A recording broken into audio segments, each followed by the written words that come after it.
Salut, c'est Arnaud, bienvenue dans cette nouvelle vidéo. Aujourd'hui, donc, nous allons faire une vidéo pour parler un petit peu de ma semaine qui vient de s'écouler, ma semaine de pharmacien. Nous allons brasser différents éléments qui ont émaillé notre semaine. Alors, au programme de cette semaine, le quotidien d'un pharmacien, avec toutes ces petites missions du quotidien, on va dire. Et puis des rendez-vous également, on va parler vaccin grippe, on va parler également rendez-vous avec le laboratoire Biogarant, qui était un peu le gros rendez-vous de cette semaine. Alors tout d'abord, on va débuter par le lundi. Forcément, le lundi, comme d'habitude, j'arrive toujours un petit peu plus tôt, vers 8h, la pharmacie elle ouvre vers 8h30, ce qui me permet en fait de faire le point sur ce qui s'est passé durant le samedi. Je vais regarder un petit peu les différents régulordos. Donc le régulordo pour nous, c'est un système qu'on a mis en place avec mon équipe qui permet de noter sur des fiches signalétiques des problématiques, sur des ordonnances notamment, avec différentes actions à mener, soit appeler le médecin, soit changer un traitement, soit rappeler un patient par rapport à une demande de produit qui n'était pas présent. Bref, je regarde ça. Ça me permet de lancer, avant que la pharmacie soit lancée, la télétransmission. Ça me permet également d'allumer le robot, de vérifier que tout soit bien fonctionnel. On parlera également de stock durant cette vidéo. En effet, mon collègue vendredi a dégagé une partie d'un stock qu'on avait d'une manière assez importante dans le robot, des stocks de prednisolone notamment, et ça a occasionné un certain nombre d'erreurs sur nos étagères de distribution. Je m'en suis occupé une partie le samedi et je voulais m'assurer, avant de lancer la pharmacie le lundi, que l'automate soit pleinement fonctionnel.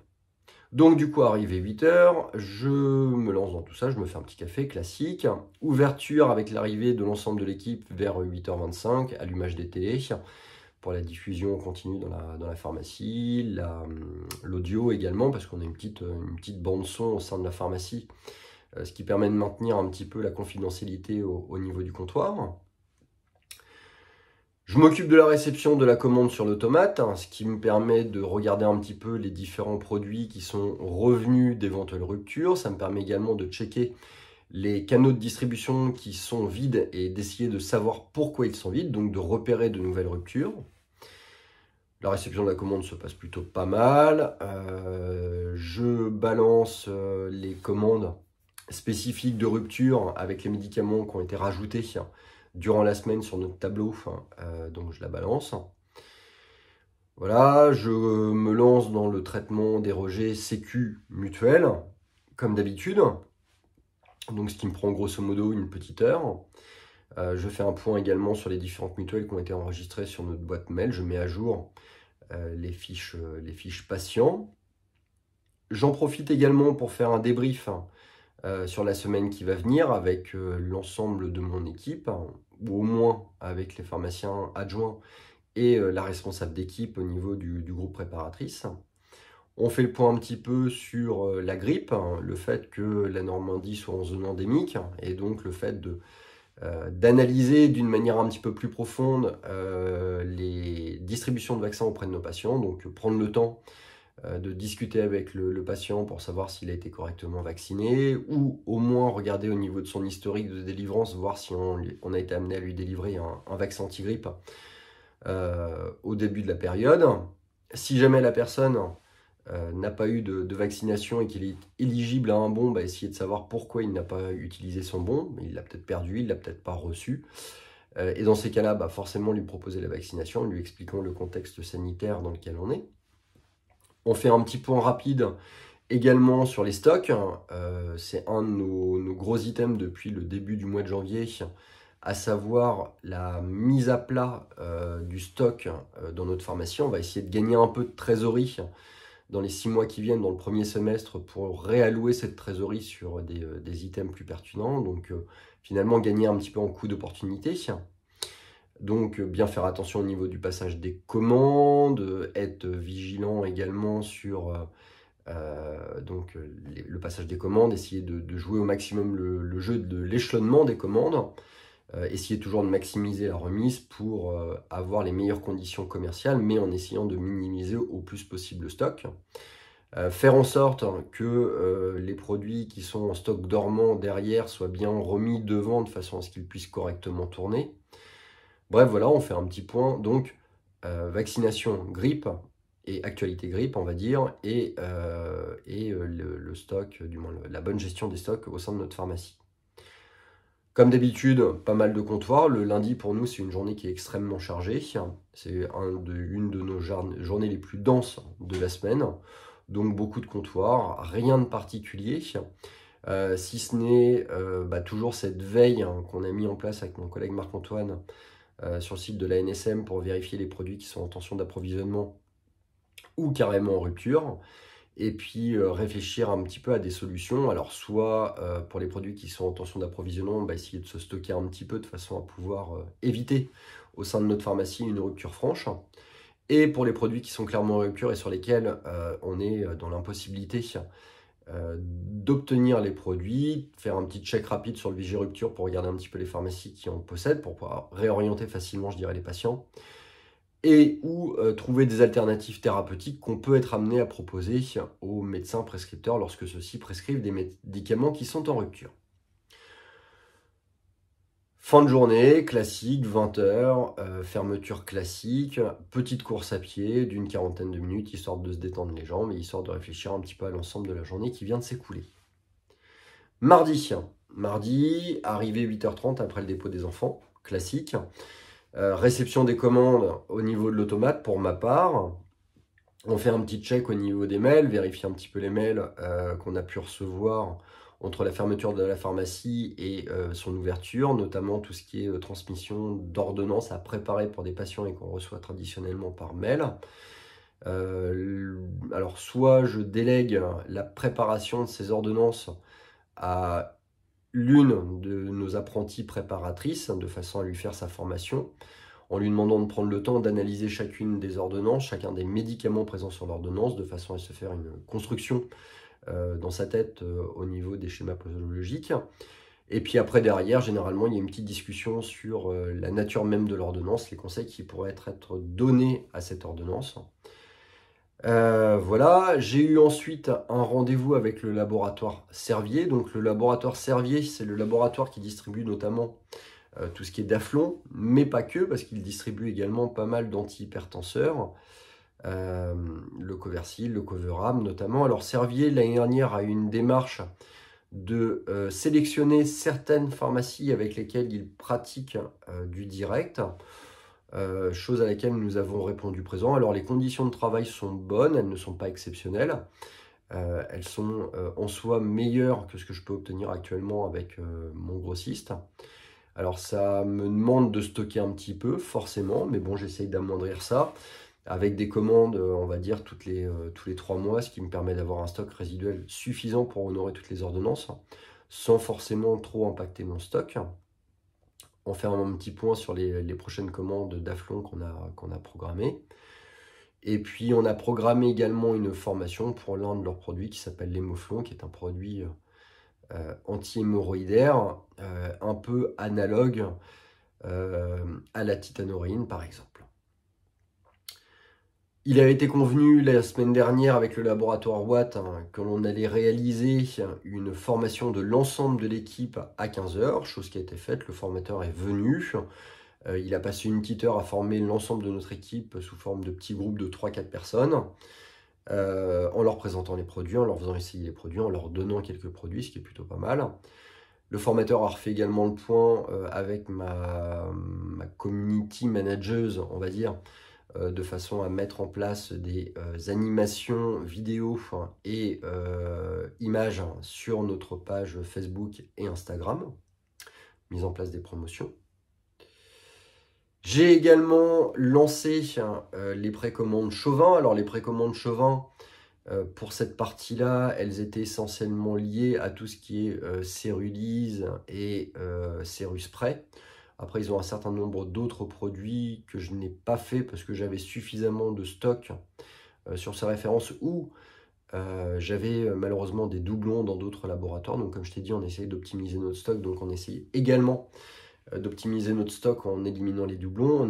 On est en train de refaire un point avec mon collègue sur les produits qui existent en doublon et faire un tri sélectif entre les produits qui se valent littéralement, mais qui ne présentent pas forcément les meilleures conditions commerciales, et donc on élimine ceux avec les plus faibles conditions commerciales pour ne conserver que ceux avec les meilleures conditions commerciales, mais qui présentent le meilleur rapport efficacité-prix, on va dire.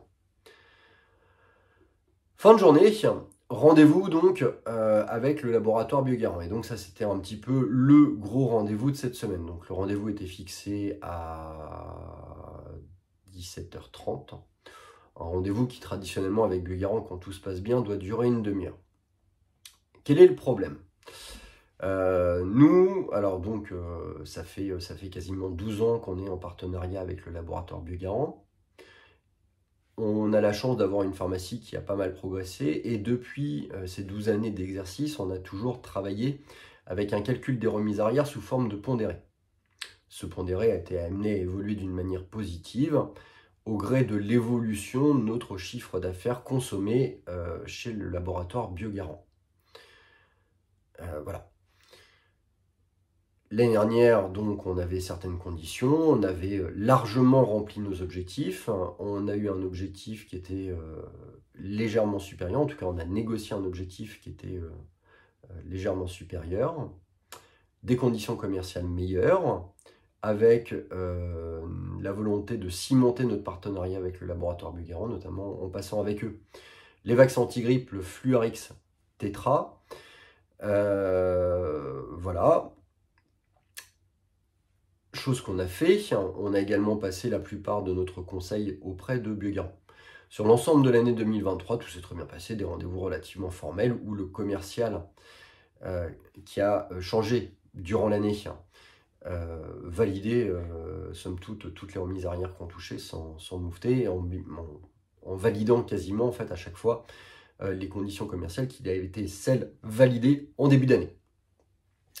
Sauf que début 2024, donc sur l'ensemble de l'année 2023, on se rend compte qu'il nous reste beaucoup d'argent à toucher en ce qui concerne les remises arrière, en tout cas largement plus que d'habitude. Donc ce qui nous a fait que on a demandé à avoir un rendez-vous un petit peu plus rapide. Et là, il y a eu un espèce de rétropédalage de la part du commercial qui nous a annoncé que les conditions qui nous avaient été présentées donc sous forme de pondéré n'étaient pas d'actualité. En tout cas, ça faisait des années et des années que le laboratoire Biogarant ne travaillait plus en pondéré. Et que vraisemblablement, en fait, ce qu'on allait toucher allait être moindre, car eux fonctionnent avec un espèce de mix produit et des rattrapages qui sont différents en fonction de différentes classes de produits.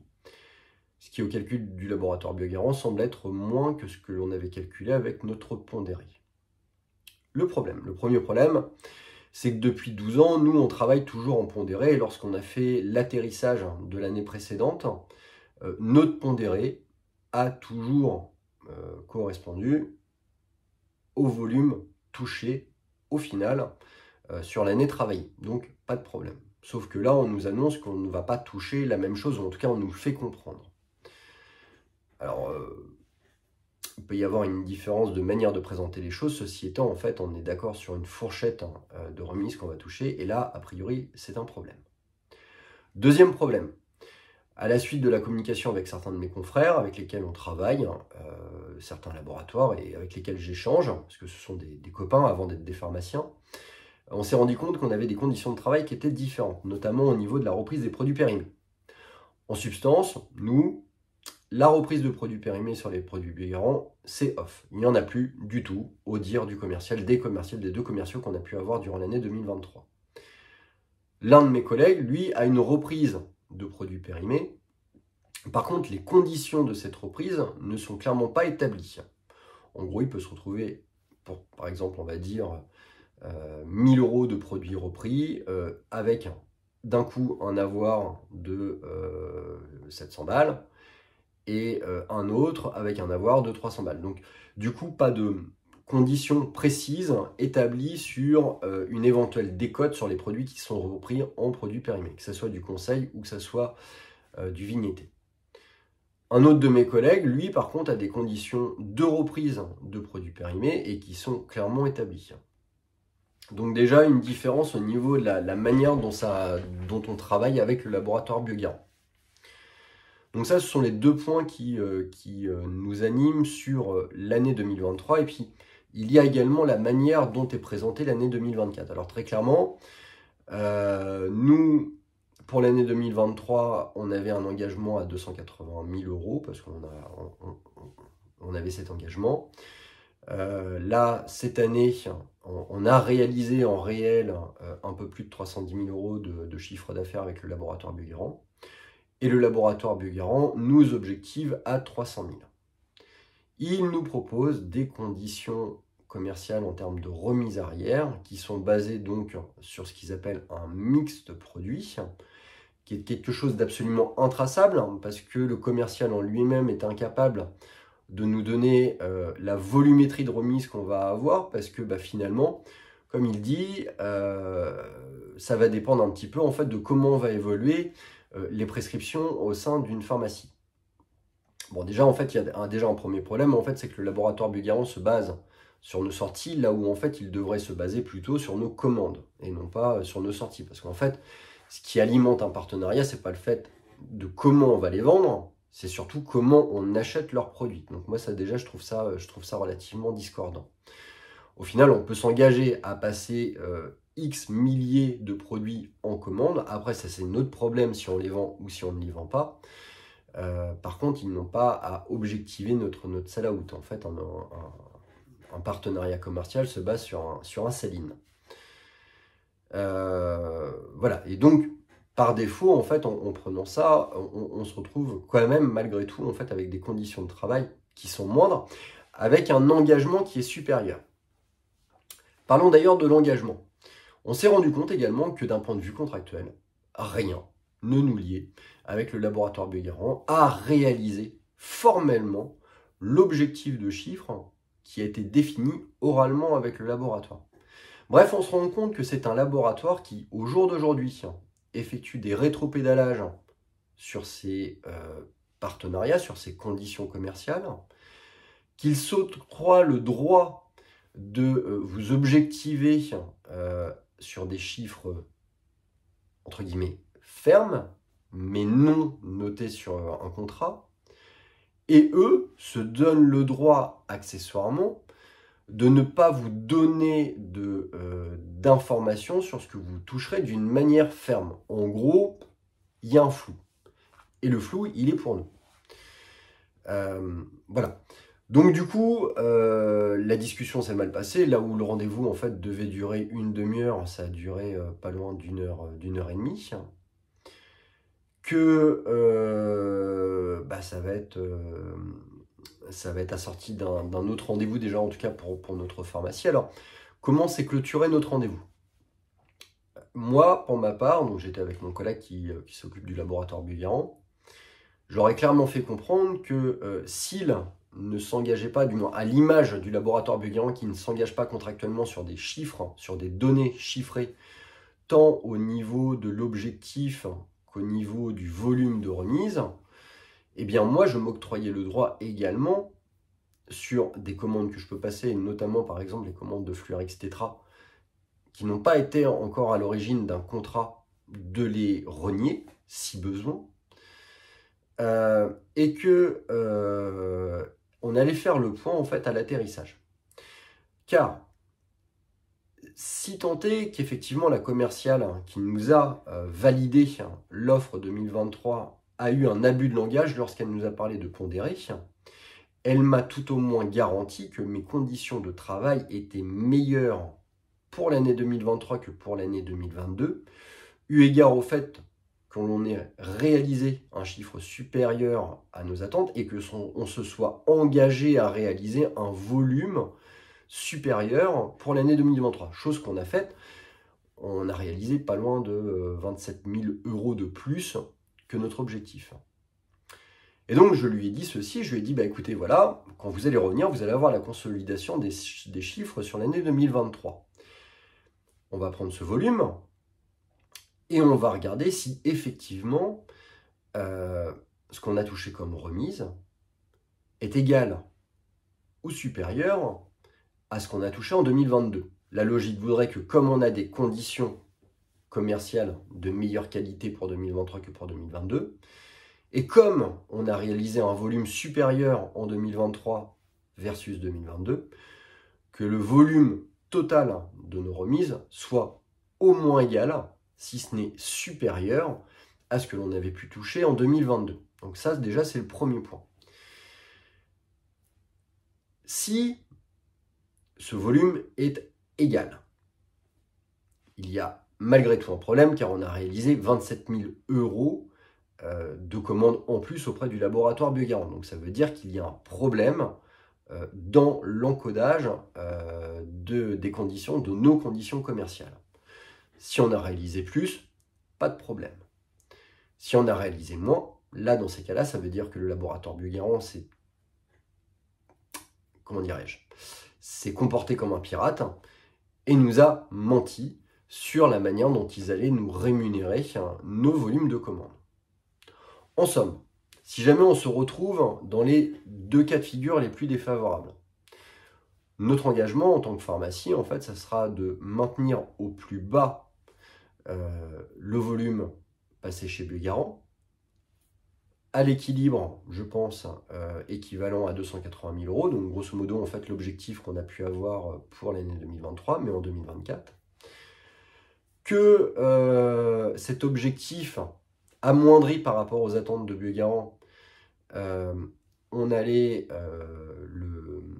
le concentrer sur les molécules avec la plus forte remontée, et que le volume non alloué à Biogarant, eh bien tout simplement on allait prendre le droit de le proposer à d'autres génériqueurs de façon à voir en fait comment ils peuvent nous remonter ces produits-là de façon à obtenir le volume de remise totale qui est nécessaire au bon fonctionnement de notre pharmacie. À défaut, cela me donnera grosso modo 6 mois pour analyser toutes les autres offres de génériqueurs, quitte éventuellement à basculer en fin d'année et quitter Biogarant, notre partenariat avec Biogarant, et partir sur un nouveau partenariat avec un autre génériqueur. Voilà, c'est un petit peu comme ça que ça va se passer. Donc, le rendez-vous s'est mal passé, il s'est pas forcément bien clôturé, en tout cas on n'a pas d'engagement, on n'a pas de partenariat figé encore pour l'année 2024, c'est tensionnel.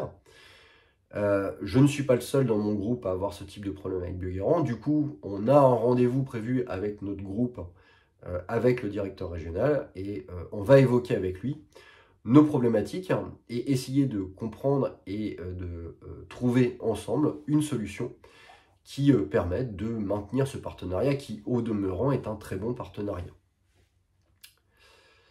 Ce rendez-vous, c'est le 27. Je t'en ferai part dans une prochaine vidéo. Mercredi. Mercredi, traditionnellement, j'arrive à 7h30, ce qui me permet de tout de suite me lancer sur la réception des commandes automates, et notamment des grosses réceptions de commandes génériques qu'on peut recevoir à partir du mercredi. En parallèle de ça, on a reçu des commandes Dispomax. Alors, qu'est-ce que Dispomax?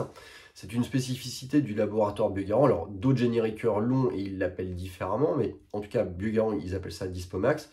En gros, Biogarant nous envoie des produits qui, avec une volumétrie normalement adaptée par rapport à notre boîte, doit permettre de compenser d'éventuelles futures ruptures auprès du laboratoire Biogarant. Alors, c'est bien, moi je trouve ça formidable, c'est très bien. Alors il faut suivre parce que on n'a pas forcément de mail nous avertissant de la part du laboratoire Biogarant qu'une commande Dispomax a été créée et qu'on va la recevoir dans un délai moyen de 4 à 5 jours, on va dire.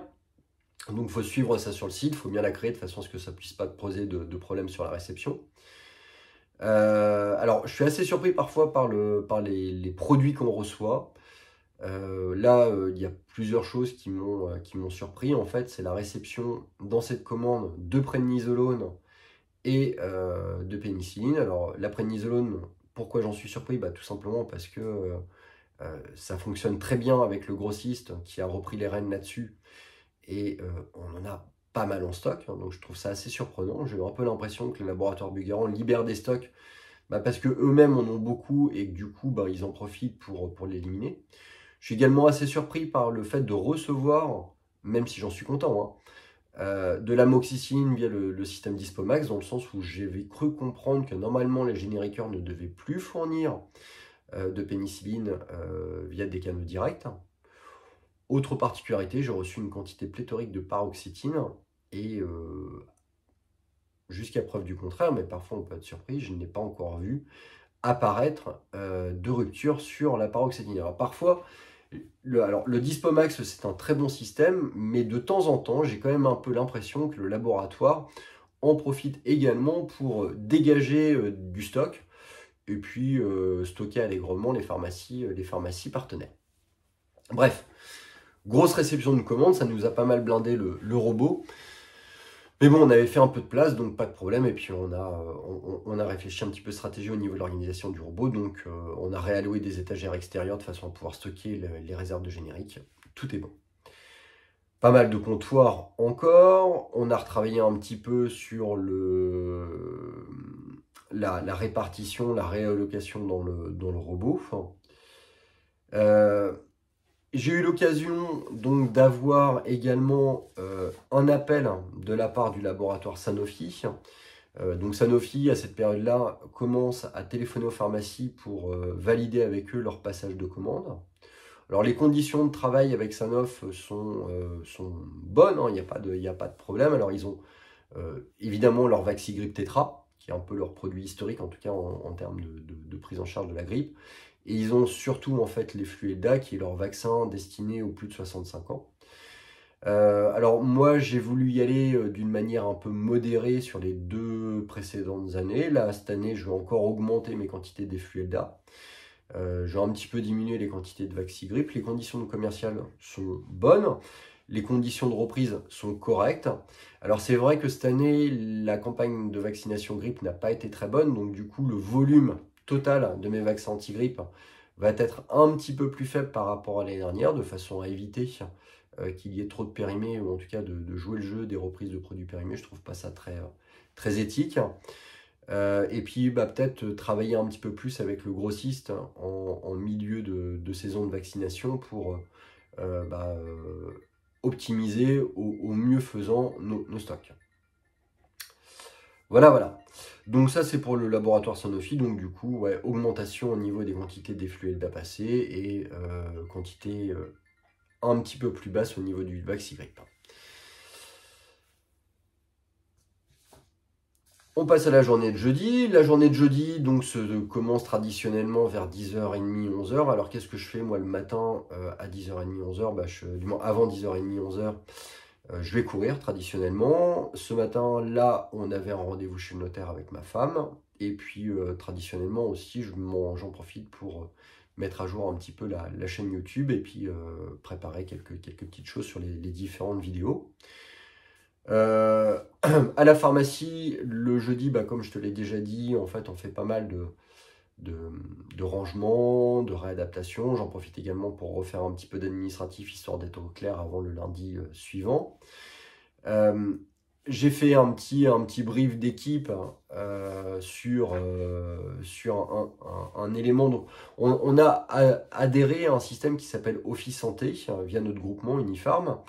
Office Santé permet d'avoir une visibilité relativement claire sur le stock en fonction des laboratoires et notamment en fait de voir un petit peu le surstockage qu'on a. Force est de constater qu'on est un petit peu surstocké sur certaines gammes de produits. Du moins une de celles qui m'a choqué en dehors de tout ce qui est para, etc. c'est la diabétologie.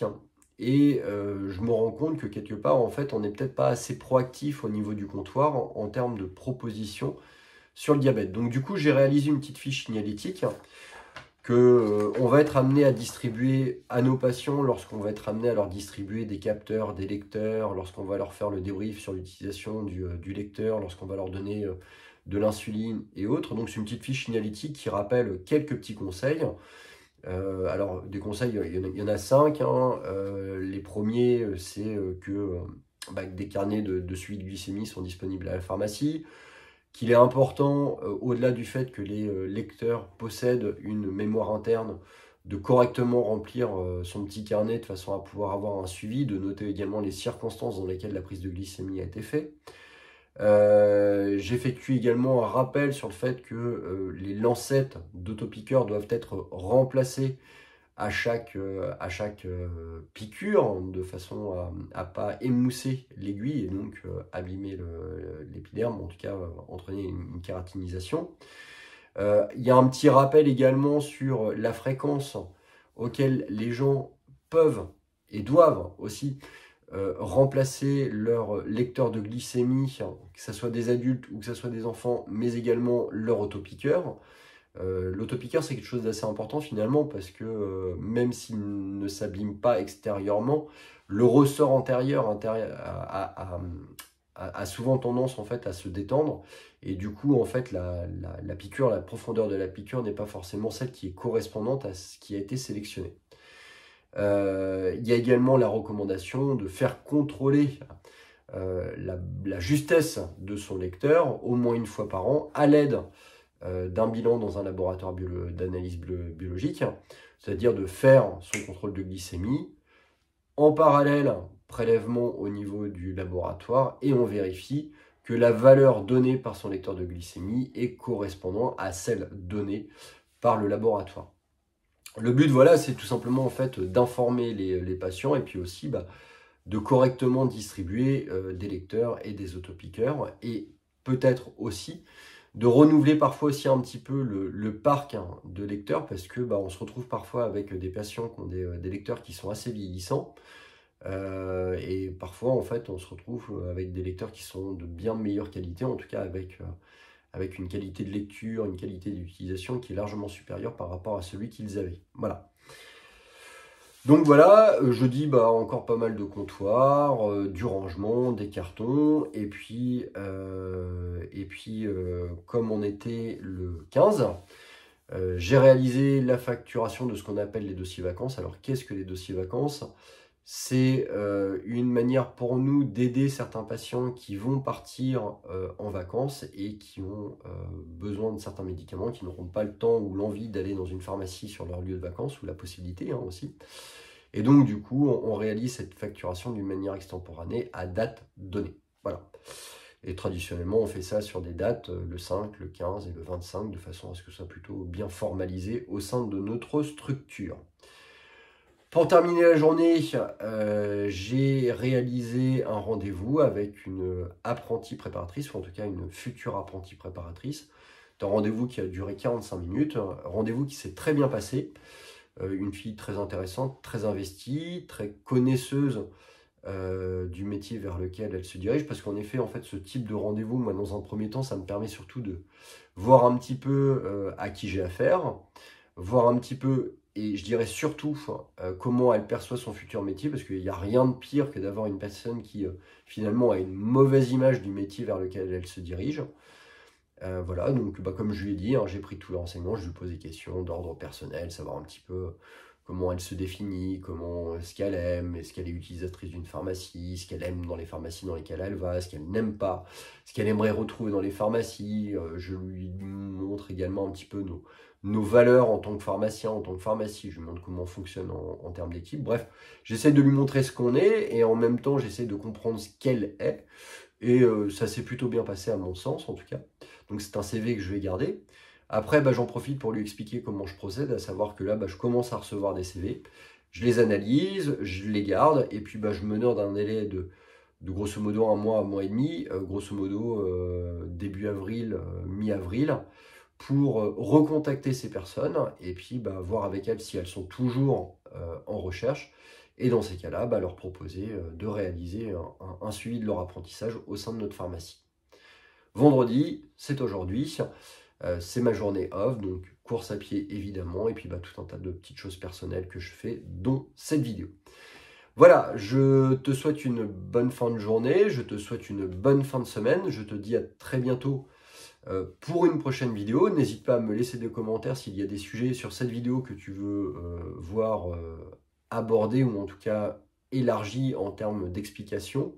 Je te remercie encore une fois pour tous tes commentaires et pour toutes tes petites remarques que je peux recevoir sur Insta, sur Facebook ou sur YouTube. C'est très intéressant, c'est très formateur, puis ça me permet d'évoluer un petit peu au sein de la réalisation de ces vidéos. Et puis bah voilà, je te dis à très bientôt donc pour la prochaine semaine de pharmacien. Semaine prochaine, qu'est-ce qui est attendu? Bah, quelques formations. Mon rendez-vous avec le laboratoire Abbott. Abbott, c'est Freestyle, c'est le fameux rendez-vous avec le commercial qui a été dans une autre pharmacie pour valider un marché avec une équipe qu'il ne connaît pas. Voilà, donc j'ai hâte de voir un petit peu ce qu'il va me dire, comment ça va se passer, sachant qu'en plus, pour le laboratoire Abbott 2024, c'est une grande année dans le sens où ils ont bénéficié depuis quasiment 8 ans d'un espèce de monopole sur les capteurs freestyle libres, et que normalement, en fait, 2024 devrait voir apparaître la concurrence. Et donc, il est important pour eux de bien se positionner. Alors, ils avaient une attitude parfois un peu de pirate. J'ai hâte de voir comment ils vont se comporter cette année avec le milieu pharmaceutique. Voilà, je te dis à très bientôt pour une prochaine vidéo.